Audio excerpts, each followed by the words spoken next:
शं वरुणः शन्नो भवत्वर्यमा शन्न इन्द्रो बृहस्पतिः शन्नो विष्णुरुक्रमः ॐ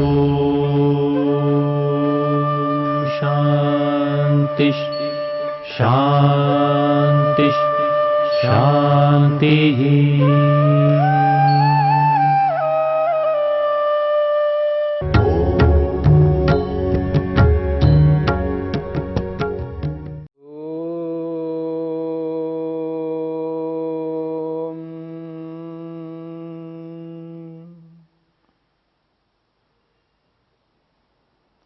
क्लेशमूलः कर्माशयो दृष्ट अदृष्ट जन्म वेदनीयः।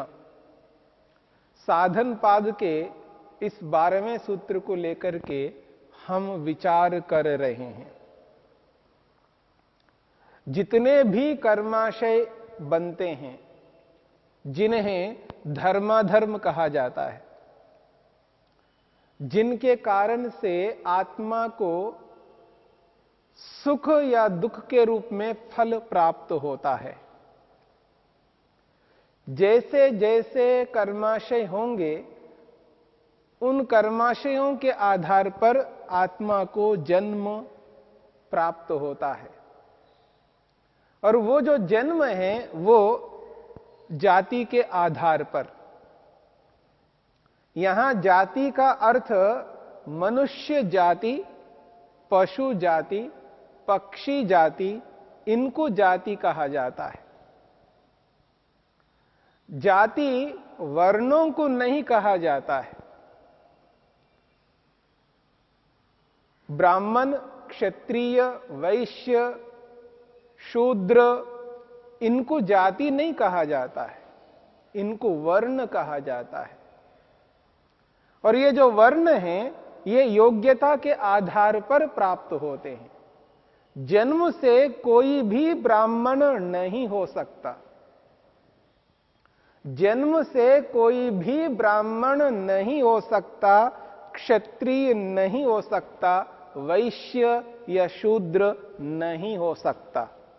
ये योग्यता के आधार प्राप्त होते हैं वर्ण। और जाति कर्मों के आधार प्राप्त होते हैं। जैसे कर्म होंगे उनके आधार पर मनुष्य जाति या मनुष्येतर जातियां, चाहे वो पशु के रूप में, चाहे वो पक्षी के रूप में, इन्हें जाति कहते हैं। और जैसी जाति होगी उस जाति के अनुरूप आत्मा को आयु प्राप्त होती है। जाति के अनुरूप आयु और जाति के अनुरूप भोग प्राप्त होता है, जिनको हम जाति, आयु और भोग के नाम से कहते हैं। तो सूत्र में कहा जा रहा है क्लेश मूलः कर्माशयः। ये जो कर्म समुदाय है धर्माधर्म के रूप में, ये क्लेश मूल वाला है। अर्थात क्लेशों के कारण से धर्म अधर्म यानी पुण्य अपुण्य कर्माशय कर्म समुदाय उत्पन्न होता है। और ये कर्म समुदाय दो प्रकार के फलों को देने वाला है, दृष्ट जन्म वेदनीय और अदृष्ट जन्म वेदनीय। वर्तमान जन्म में यानी इसी जन्म में उन कर्माशयों का फल प्राप्त होता है, यह है दृष्ट जन्म वेदनीय। और दूसरा फल है अदृष्ट जन्म वेदनीय, जो अगले जन्म में प्राप्त होता है। और ये जो कर्माशय उत्पन्न होता है, ये काम, लोभ, मोह, क्रोध प्रभवः।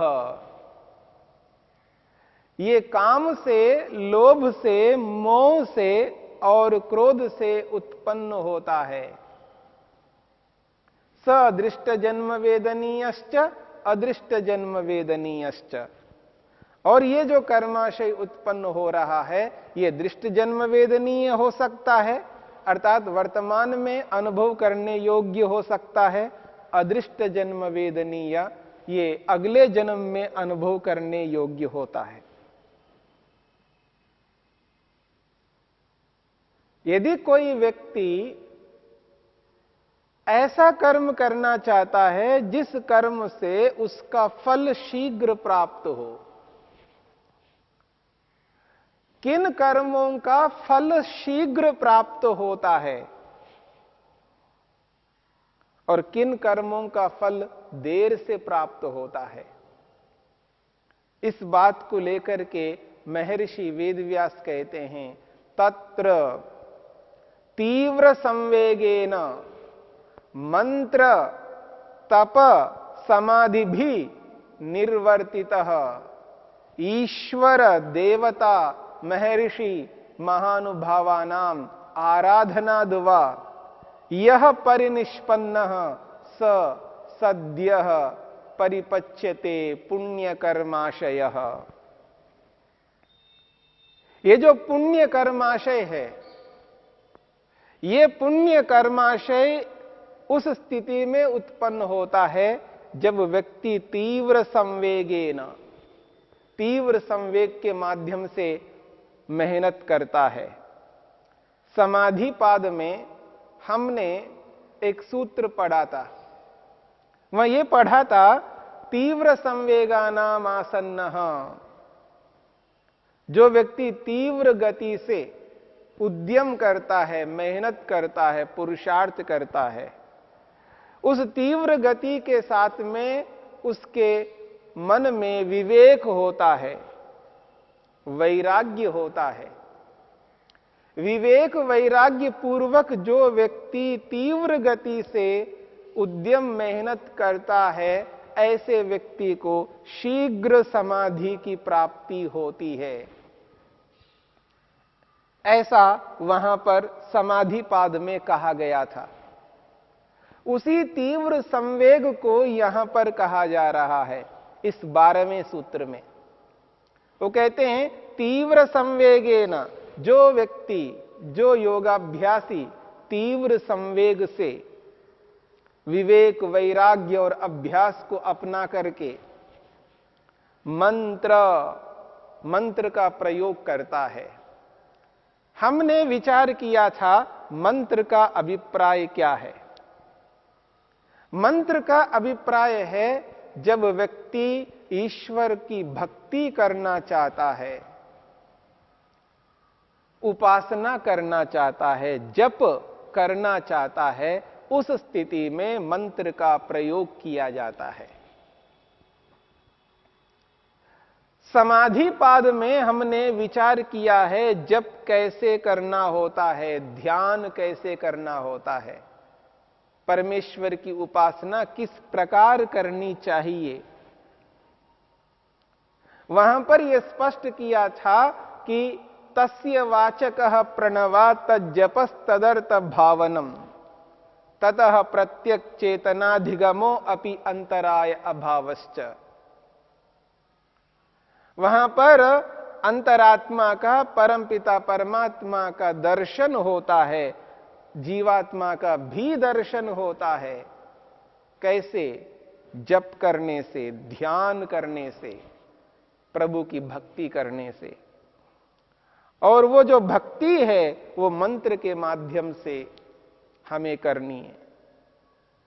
वेद के किसी भी मंत्र को लेकर के जब व्यक्ति भक्ति करता है, ध्यान करता है, और वो भी विधि के अनुसार, तज्जपस तदर्थ भावनम, उस परमपिता परमात्मा का जो हम जप करना चाहते हैं, जिस मंत्र को लेकर के जप करना चाहते हैं, ओम त्रयंबकम यजामहे सुगंधिम पुष्टिवर्धनम उर्वारुकमिव बंधनान मृत्योर्मुक्षीय मामृतात्, चय इस मंत्र से करना चाहते हैं। ओम विश्वानि देव सवितर दुरितानि परासुव यद भद्रम तन्न आसुव।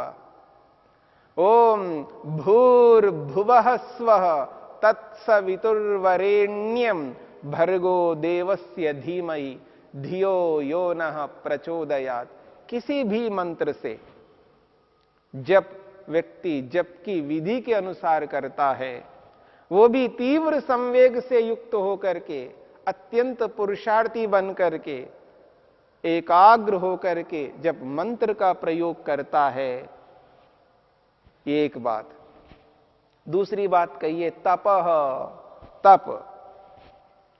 यदि व्यक्ति तप करता है, तप धर्म के लिए करना है, सत्य के लिए करना है, न्याय के लिए करना है, अपने लक्ष्य को पूर्ण करने के लिए जब व्यक्ति तप करता है, और विशेषकर योगाभ्यासी को मानसिक रूप में मन से विशेष तप करना होता है। जहां आवश्यकता पड़ जाए तो वहां वाचनिक रूप से भी तप करेगा, और जहां आवश्यकता पड़े तो शारीरिक रूप से भी तप करेगा। शारीरिक तप करना है, वाचनिक तप करना है और मानसिक तप करना है। तीनों प्रकारों से तप करता हुआ तीव्र संवेग से युक्त होकर के जब व्यक्ति ईश्वर के लिए उद्यम करता है, मेहनत करता है, यम नियमों का पालन करता है, तब व्यक्ति का पुण्य कर्माशय बनता है। तीव्र संवेग से युक्त होकर के मंत्र का प्रयोग जप के रूप में, ध्यान के रूप में, उपासना के रूप में करता है, और जब ध्यान उपासना के लिए व्यक्ति उद्यत होता है तो उसके मन में जो संसार के प्रति आकर्षण है, रूप रस गंध स्पर्श शब्द के प्रति जो झुकाव है, लगाव है, उसको रोकना है तो तप करना पड़ता है, मानसिक तप करता है। उन समस्त क्लेशों को रोके रखता है, उन समस्त वृत्तियों को रोके रखता है, घोर तप करना पड़ता है, उस तप को अपनाता है। फिर कहा समाधि भी, समाधि के माध्यम से, समाधि लगा करके निर्वर्तिता, उससे उत्पन्न जो विशिष्ट स्थिति है, विशेष ज्ञान है, ऋतंभरा प्रज्ञा है, तत्वज्ञान है, उस तत्वज्ञान से व्यक्ति उन कर्माशयों को उत्पन्न करता है जो कर्माशय सद्यः परिपच्यते, वो शीघ्र फल देने वाला होता है। वो जो पुण्य कर्माशय वो शीघ्र फल देने वाला होता है, वो इसी जन्म में तीव्र संवेग से युक्त होकर के मंत्र के माध्यम से, तप के माध्यम से, समाधि के माध्यम से जिस तत्वज्ञान को उत्पन्न करता है, वही तत्वज्ञान क्लेशों को समाप्त करने वाला होता है, क्लेशों को भस्म करने वाला होता है, तो शीघ्र उसका फल प्राप्त होता है, वो मुक्ति के, मोक्ष के अधिकारी बनता है। इसलिए कहा जा रहा है कि यह परिनिष्पन्नः, जो उत्पन्न पुण्य कर्माशय है, स सद्या परिपच्यते, वो शीघ्र फल देने वाला होता है। महर्षि वेदव्यास ने एक और बात कही है, ईश्वर देवता महर्षि महानुभावा नाम आराधनाद वा। वो कहते हैं वाह, और एक बात, आराधनाथ, आराधना करने से, आराधना कहते हैं भक्ति करने से, आराधना कहते हैं सेवा करने से। आराधना शब्द के अलग अलग अर्थ हैं। जब आराधना शब्द ईश्वर के साथ जुड़ता है तब आराधना का अर्थ है भक्ति करना, उपासना करना, ध्यान करना, जप करना। क्योंकि ईश्वर का जप होता है, ईश्वर का ध्यान होता है, ईश्वर की उपासना होती है, और वह भी मन से होती है। ईश्वर की भक्ति, ईश्वर की आराधना, ईश्वर की उपासना मन से होती है। ईश्वर की भक्ति मन से जब व्यक्ति करता है वो विशेष होता है। हां, प्रारंभिक स्थिति में व्यक्ति वाणी से भी करता है। जब मन एकाग्र नहीं हो पाता है, प्रारंभिक योगाभ्यासी जब ईश्वर की भक्ति करता है तो वो वाणी से बोल करके भक्ति करता है, और शरीर से ईश्वर की भक्ति करने की आवश्यकता नहीं होती है। क्योंकि शरीर से भक्ति करने का अभिप्राय है कि हम हाथ जोड़ेंगे तो सामने वाले को जोड़ेंगे। ईश्वर तो सर्वत्र व्याप्त है, कण कण में विराजमान है। ऐसा कोई स्थान नहीं है जहां परमपिता परमेश्वर ना हो। परमपिता परमेश्वर ऊपर नीचे दाएं बाएं सब जगह विद्यमान है। जो ईश्वर सर्वत्र विद्यमान है, ऐसे ईश्वर के लिए शारीरिक भक्ति करने की आवश्यकता नहीं होती है। हां, शारीरिक भक्ति मनुष्य के लिए करना होता है। जो सर्वत्र नहीं होता है, वो जब हमारे सामने आ जाता है, उस मनुष्य को हम हाथ जोड़ करके उसकी भक्ति करते हैं। और यहां भक्ति भी इस रूप में भक्ति नहीं है जैसे ईश्वर की भक्ति करते हैं। हम मनुष्य का मान करते हैं, सम्मान करते हैं। उस व्यक्ति का हम सम्मान करते हैं तो हम अपने मन के भावों को शरीर के माध्यम से अभिव्यक्त करते हैं, हाथ जोड़ते हैं, पांव छूते हैं, या ऐसे सामने वाले विशिष्ट व्यक्ति के लिए हम सेवा करते हैं, उनका देखभाल करते हैं, उनकी रक्षा करते हैं। मनुष्य के लिए अलग प्रकार की भक्ति है, अलग प्रकार की सेवा है, अलग प्रकार की आराधना है, और ईश्वर के लिए अलग प्रकार की आराधना है। ईश्वर के लिए और मनुष्य के लिए एक जैसी आराधना नहीं होती है, एक जैसी भक्ति नहीं होती है। इसलिए इस बात को समझने की चेष्टा करनी है। महर्षि वेदव्यास कहते हैं, वाह, और ईश्वर की भक्ति करो, ईश्वर की आराधना करो, अर्थात ईश्वर की उपासना करो। और ईश्वर की उपासना प्रारंभिक व्यक्ति को वाचनिक रूप से करना होता है। बोल करके जब भक्ति करता है तो उसका मन एकाग्र होने लगता है। लेकिन चलते फिरते नहीं, आसनस्थ होना है, एक जगह पर बैठना है, आंखें बंद करना है, फिर वाणी से प्रारंभिक योगाभ्यासी को ईश्वर का जप करना है, ध्यान करना है, उपासना करनी है।